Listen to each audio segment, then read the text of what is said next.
Doctor সাহেব জলদি চলেন, আমার বুকে সাপে কামড়েছে। সে কি, কোথায় কামড়িয়েছে? হাতে না পায়ে? আর ক্ষত স্থান থেকে একটু দূরে শক্ত করে বেঁধেছো? জি ডাক্তার সাহেব, গলায় কামড়েছে। আমি বুদ্ধি করে ওর গলায় গামছা দিয়ে শক্ত করে বেঁধে রেখে এসেছি। বাঁধার সময় যদিও অনেক ছটফট করছিল, কিন্তু আমি ওকে পাত্তা দেইনি।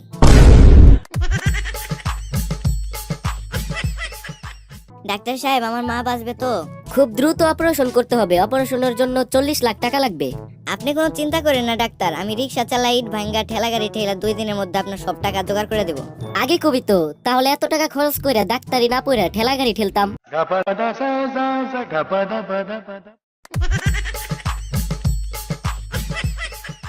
কংগ্রেচুলেশন, আপনার তো দুইটা বাচ্চা হয়েছে। তো এটাই তো স্বাভাবিক যে 2টা বাচ্চা হবে। মানে কি? হবেই তো, বাচ্চা পেটে নিয়ে আমার বউ চ্যালেঞ্জ 2, আশিকি 2, দাবাং 2, জান্নাত 2, পাগলু 2 ফিল্ম দেখেছে। তো এটাই তো স্বাভাবিক যে 2টা বাচ্চা হবে।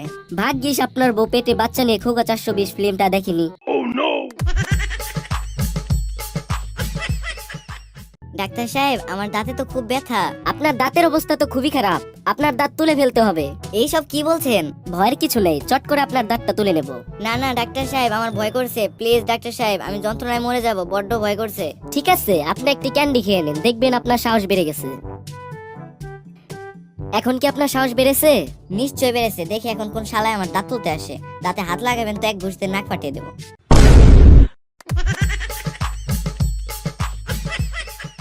কি ব্যাপার, আপনি একজন চিকিৎসকের সামনে এভাবে মদ খাচ্ছেন কেন? ডাক্তার সাহেব, একটা মেয়েকে ভোলার জন্য খাচ্ছি। কি হয়েছে আপনার? কি আর বলবো ডাক্তার সাহেব, মেয়েটাকে ভোলার জন্য খাচ্ছি, কিন্তু ওর নামটা মনে পড়ছে না।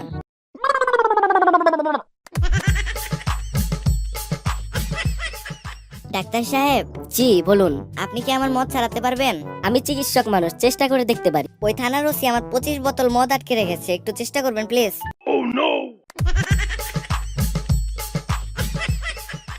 আমি হাসপাতালে কেন?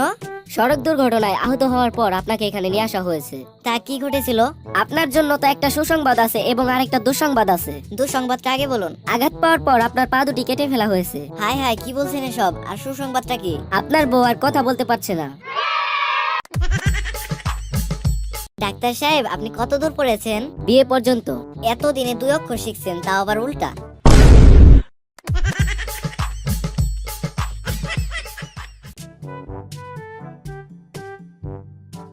চিন্তার কিছু নেই, আপনার চাচার অসুখটা আসলে মানসিক। উনি মনে করেন উনি অসুস্থ, কিন্তু আসলে তা নয়। আপনার চাচার কি অবস্থা? আমার চাচার অবস্থা তো খুবই খারাপ, উনি মনে করেন উনি মারা গেছেন।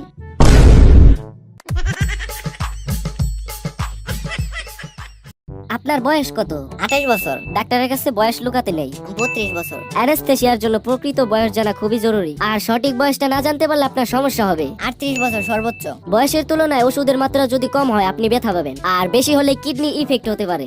42 বছরের একটুও বেশি হবে না ডাক্তার। মৃত্যুর ঝুঁকি রয়েছে কিন্তু। খোদার কসম 51 বছর, এবার মরে গেলে যাবো, কিন্তু একদিন আর বাইতে পারবো না।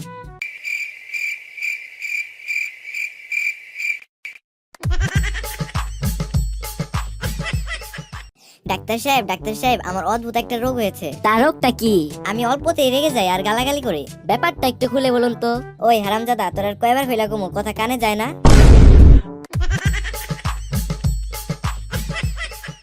ডাক্তার সাহেব, আপনি কি দাঁত তুলতে পারেন?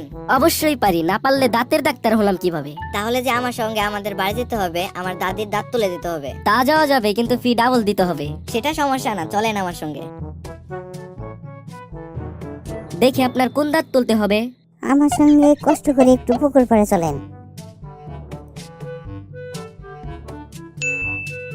আজ গোসল করতে গিয়ে পুকুরে দাঁতটা পড়ে গেছে, আপনি একটু কষ্ট করে তুলে দেন। আরে আপনার বইয়ের তো কিছুই হয়নি, মনে হয় পেটে গ্যাস হয়েছে, এর জন্য হয়তো বা পেইন হচ্ছে। মিয়া আমার লগে ফাইজলামি করেন? আমার বউ কি সিএনজি পাম্প নাকি?